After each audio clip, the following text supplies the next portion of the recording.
Hi, I'm Charlie from CookingSecretsForMen.com, and we are continuing in our series, Cooking with Milwaukee Community Leaders. And I'm very pleased today to have as my guest, my friend, Randy Bryant. Randy. Hi, Charlie. Thanks for coming out. Randy, you are the president and CEO of the 10 Chimneys Foundation. Yes. And we'll get to 10 Chimneys in just a minute.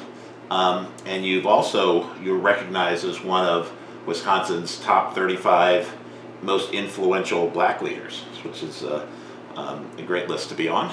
Talk a little bit about your formative years, where you grew up, and how that set the stage for the next part of your life. Well, I was born and raised here in Milwaukee. I went to Boys Tech, which was Milwaukee Tech, and always had an interest in history, architecture, and basically at 9 years old I took a walk over from my home over to the Charles Alice Museum and was just blown away. I had read about it in the paper and just really blown away with all the materials that were used and the architecture, and so I just continued studying, started studying about how Milwaukee was formed and the old families, and I would just do research constantly, and it just became a love and a passion. So you've lived all over the world. You were in Spain, and Argentina, the UK, Brazil, mostly for Motorola. Mostly for Motorola, yes. So talk about those years and how that helped set the stage for the next part of your adult life. Great.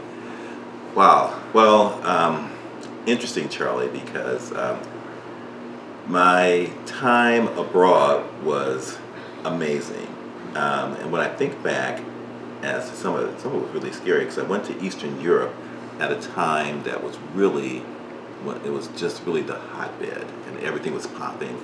And I was sent over to Poland. We had a joint venture that was there, and basically everyone was gung-ho about this joint venture, and I told them that you're in bed with the wrong people. And no one wanted to listen to me. I think I made it 30 years old, 31, whatever, and they didn't want to listen to me. And finally I was able to convince the chairman, and so we pulled out of the venture. A month later, there it is in the paper, all types of corruption and everything, so it sort of saved us. I was sent down to Brazil, and I basically started up our operation in Brazil and became president of the operation there, and really started everything. I went there. I didn't speak Portuguese at the time I went. I had to hire everyone there. We had over 1,000 people. Wow. And it was just amazing, and really great experience from marketing. I mean, every aspect. But with the startup, the really interesting thing with the startup is that you do everything, and you have to focus on everything. And it's really what has really helped shape my life, because from that I did mergers and acquisitions for a long period of time and traveled the world with that. So it was just great. Right. I'm trying to think back to all you have me going way back in time, Charlie. It's like but it was a great time, you know. And the one thing I would say is that when you work outside the U.S., you get to see the U.S. in a different light. Sure. We have a phenomenal country. I love our country, but you do get an opportunity to see some of the warts and some of the flaws within our country. But yet you understand what our culture is. You know, before leaving, I never really could articulate what our culture here is in the United States. So you're recognized as a national expert on historic preservation. You've served on many boards. You were the executive director for the Milwaukee County Historical Society. Yes. So talk about your experiences on these various boards and the Historical Society, and how that helped position you to move over to the 10 Chimneys Foundation. You know, Charlie, it's interesting. When you come from a corporate background, I have to say, I was really in that whole corporate rat race, you know, where you're running around, you're getting promoted every year, you're focused on on the bottom line.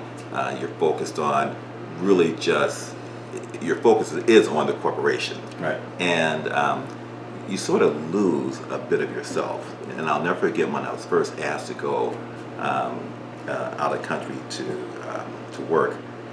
And I was really busy. I was building a house and doing a lot of things. It really wasn't the time to leave. And I'll never forget my boss said, "Randy, the corporation is asking you to do this." And I think I had no choice. And so when it was my only uncle passed away, and I was living in Brazil, and it was time to fly out, and the flights were leaving. They leave at night, you arrive in the morning, and so I kept saying, well, I have this deal I'm working on. I can't leave right now. I'm going to leave the next day. I think he died on a Tuesday. His funeral was that Sunday. And so I said, I'll leave Thursday. Thursday came. We were in the throes of the deal. I couldn't leave. Friday, I'm like, okay, I'll get it done. I couldn't leave Friday. So I said, I'll leave Saturday. I left Saturday, flew into Miami that morning, arrived at 6 a.m., had to fly from Miami to New Orleans, get to New Orleans, and then I have to drive another 90 miles. Now, the funeral is at 1. I land in New Orleans at 11. So I have to drive 90 miles. So I'm driving. It's really tough. And by the time I see it's already 1, I'm in traffic. And I'm thinking, oh, I done missed my only uncle's funeral. So I'm depressed. My grandmother sees me speeding up the hill, and so the coffin is already in the hearse. And she sees me come up the hill, and she makes him pull the coffin out of the hearse. So I got a chance to see my only grandfather. So I felt like a hill, Charlie. So that's when I realized it's time to come home. So I said from that point on that I really wanted to make sure that I had a balance. And so in having a balance, I wanted to make sure that I focused on my family, the community, and the work that I was doing. And I wanted to make sure that my work was really giving back to the community. Okay. All right. Let's talk about the 10 Chimneys Foundation. Okay. So 10 Chimneys Foundation is the estate of Broadway legends Alfred Lunt and Lynn Fontanne. Yes. Beautiful facility out in Genesee Depot, which is a suburb outside of Milwaukee. So I'm going to get out of the way. I'm going to let you talk about the passion of 10 Chimneys, and we've got some events coming up. Yeah, Okay. Great, Charlie. Yeah, so as you said, 10 Chimneys is the estate of Alfred, Lunt, and Lynn Fontanne, who were the premier stage actors from the 20s to the 60s. And they were known all over because they literally would go to every small town and they would perform. But because they were a husband and wife couple, they were able to get away with a lot of things that people could not get away with as actors on their own. And but they really were very serious actors, and they believed in honing their craft, and but their estate was a place of artistic expression. So you have all the greats within theater and literature that would come out there. So Katharine Hepburn, so Laurence Olivier, Charlie Chaplin, they would all come out to 10 Chimneys, and that would be their respite for them. And so today we carry out that same thing. And we have conversations. We have a series called Conversations at 10 Chimneys, where we bring in your top people within theater or actors in order to just have a conversation, and the audience is able to ask questions of them. We also have, because Alfred was a cordon bleu trained chef, Lynn was a seamstress. They're involved in many different things. Lynn was also considered to be the Fontanne of youth. And so she was dressed by the best designers, Chanel and Lennox and all that. And so we have the art of living, because they truly believed in living your best life. And so for today, part of that art living series is that we have our wine pairing and tasting. So we bring in Ruben, who was actually, you were out there, Charlie. You actually cooked during that time. I remember Ruben. He's fantastic. Yes. But along with the art of living, our store, the museum store, is called Design for Living, and so there, with the two paired, looking at programs that help you focus on living your best life, and then stores where you can buy things that are going to ensure that you're living your best life. But along with the programs that we have the Lunt Fontanne Fellowship Program, which is the preeminent program for actors with a minimum of 20 years of acting experience. So it's not for beginning actors, but it's for professional actors.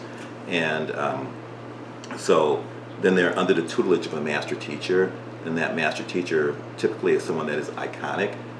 So in the past it has been Lynn Redgrave, Olympia Dukakis, Alan Alda, Felicia Rashad, Jason Alexander, and many others. This year, we're going something different. Okay. We're going to have a director, very famous director, nominated for 8 Tony Awards, winning 4, and many other awards on Broadway today, as well as many great things on Broadway. I'll give you a hint. Okay. He directed Hello Dolly, the revival on Broadway, Mrs. Doubtfire on Broadway, that's The Music Man on Broadway. That's your biggest hint. And but he'll be coming to 10 Chimneys this year. And this year we're focused on comedy. So it's going to be really interesting. We have our big gala because it's the 100th anniversary of the marriage of Alfred and Lynn. But it's also the 20th anniversary of us being open to the public. So we're really excited about that. So we're going to have our big gala on July 22nd at the Wisconsin Club.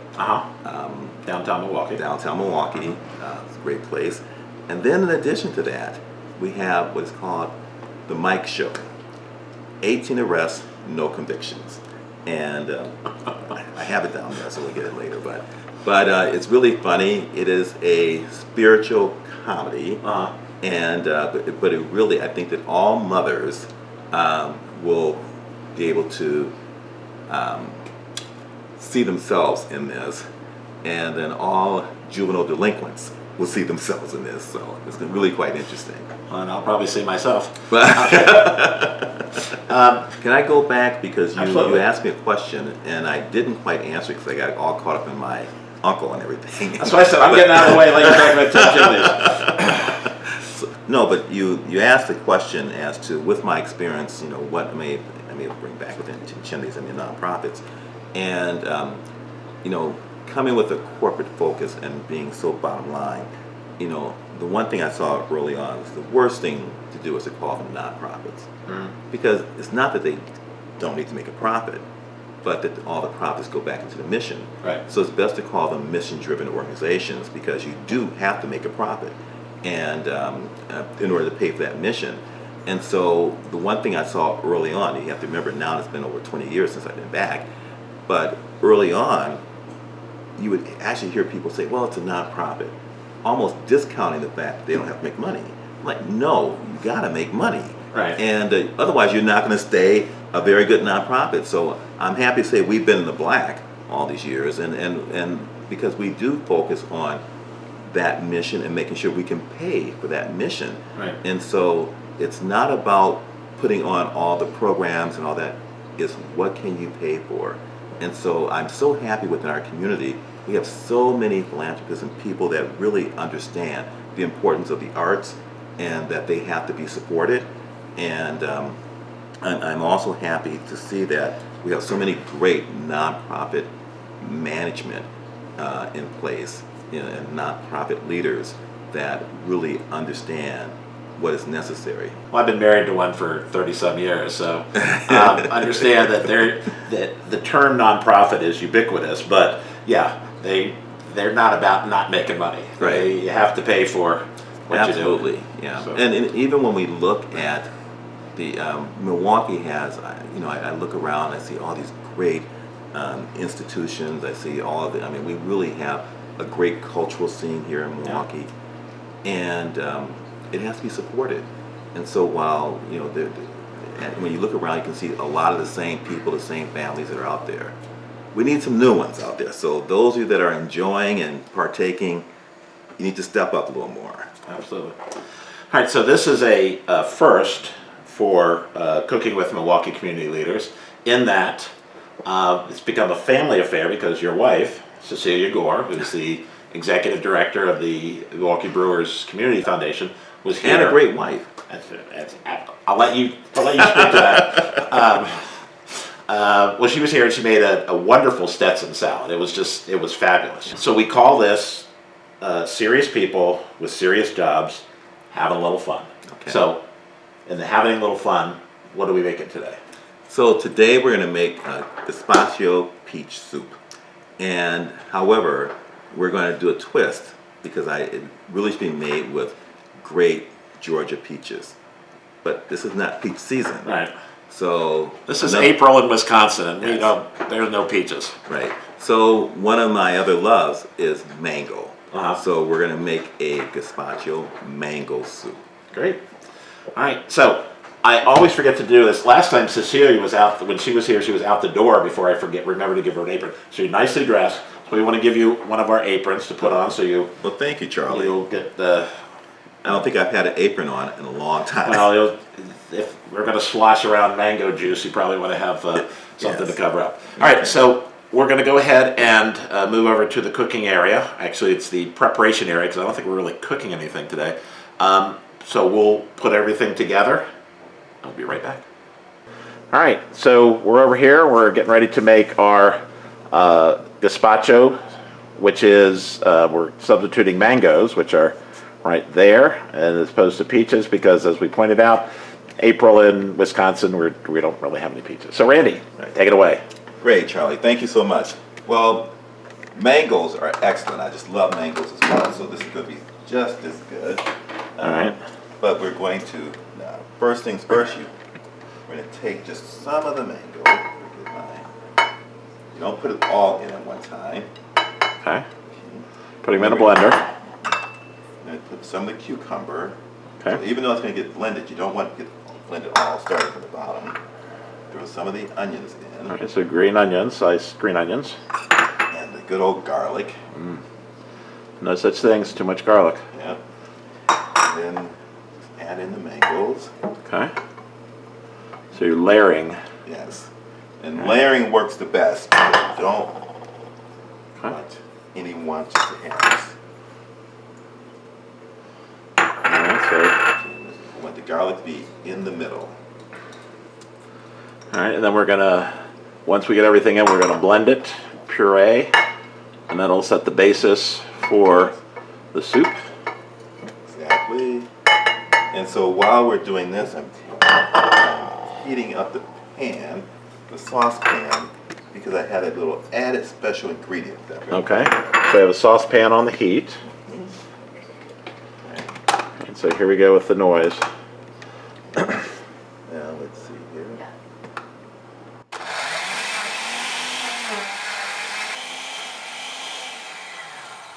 I might add a touch of water just to Okay. get it to Sure. All right, where's that black and white picture right there. black and white? to your left. To my, oh, great. Where it says black and white. That's from my dad's old restaurant, Black and White Scotch. Oh, really? Yep. It was just to give a little, See, Charlie, every day I find out, whenever I talk to you, I always find out something new. yeah. Okay, so now let's try this.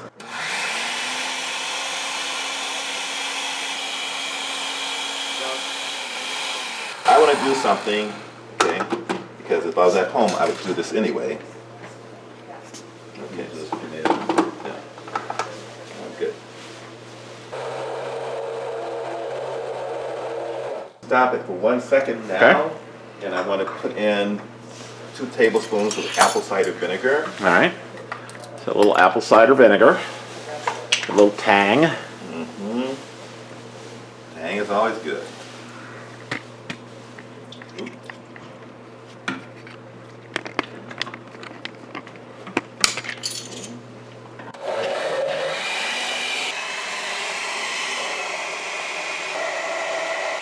Well, no, I want to put in a 1/4 cup of the filtered water. So a little water in.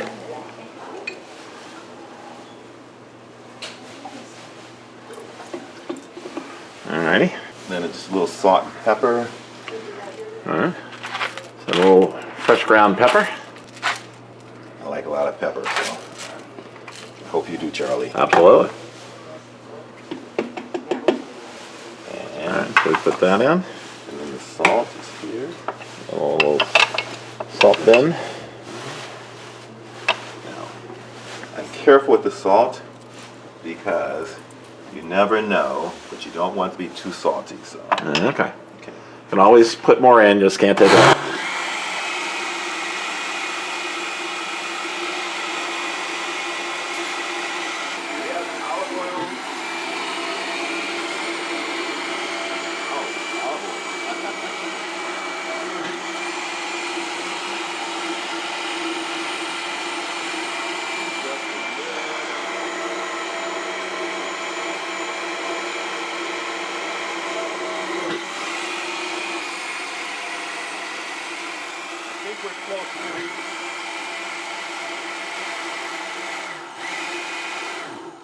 So you want to know how you know when you're close? Sure.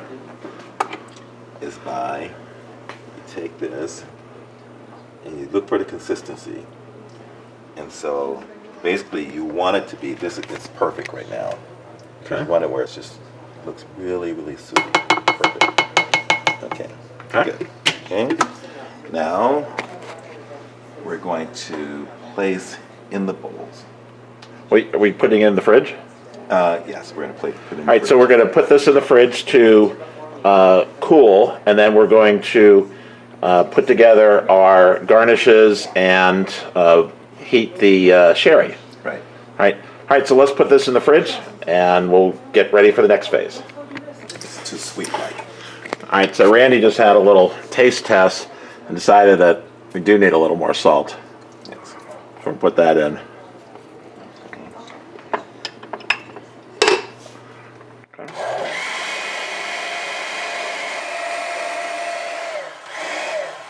So now where's the sherry? Perfect. All right, this is my little secret here. Okay. Adding just a little sherry. We're going to cook off the alcohol. Okay. So Let me I turned the heat off, so let me turn it back on. okay. And you want to yeah, thank you. I was going to tell you put it on high. So we got probably a tablespoon or so of the sherry, Yes. and the alcohol will cook out, and Yeah. then it'll just have a little sherry taste. All right, so let's we can put this in the fridge. Yes. All right, we'll do that. And I hope you mentioned that the cucumbers are the English cucumbers. You don't want to use the ones with seeds. Right, so seedless cucumbers. Right, delicious. All right, be right back. All right, so we have put together our gazpacho mango knee peach soup. Wish that we did have the peaches, but the mangoes, this is going to work perfectly. So, Randy, why don't you tell us Sure. what we have here? Great. So we have our mango soup, and we're going to now put the garnish on there. Okay. And it's for the things that you enjoy and that you love. So for Charlie, I'm sure that you're start with the avocado. All right, so we have some sliced avocado. The little slicer. I'm going to take a little in. In. Drop it in. Yes. Now see, I happen to love avocado, so I'm not going to be like Charlie and taking one. It's a I'm superfood, taking you know. two. Exactly. Okay. Oh, I don't want to be a piker, so Okay. better Good. better take two. Okay, Good. Great. And then we've got some Peppers. sliced peppers. Peppers are great, and one secret with the peppers, you can take a few of the peppers and add it in when you're doing the mixing and stuff, because you do want just a little roughness. But the whole purpose now is to give it color and beauty. And then we have out of Randy's garden these are chopped chives. There's chives, yes. We have plenty of chives, so if anyone's around, you need chives, just come and There we see go. Cecilia or I. All right. And here, lovely.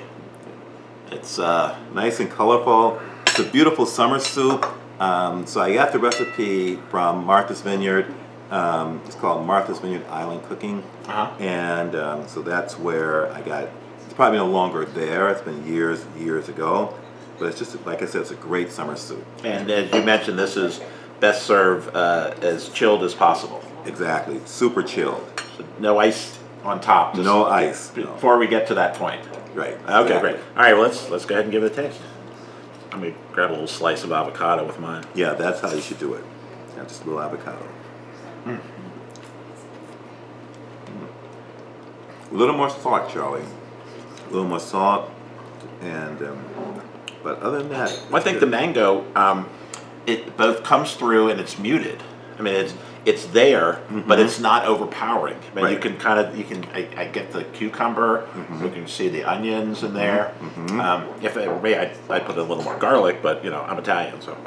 I was going to tell you, I would put more garlic too. I was being kind to you, so. No, I have the palate of, but there's no such thing as too much garlic. So, Good. I agree. it's very good.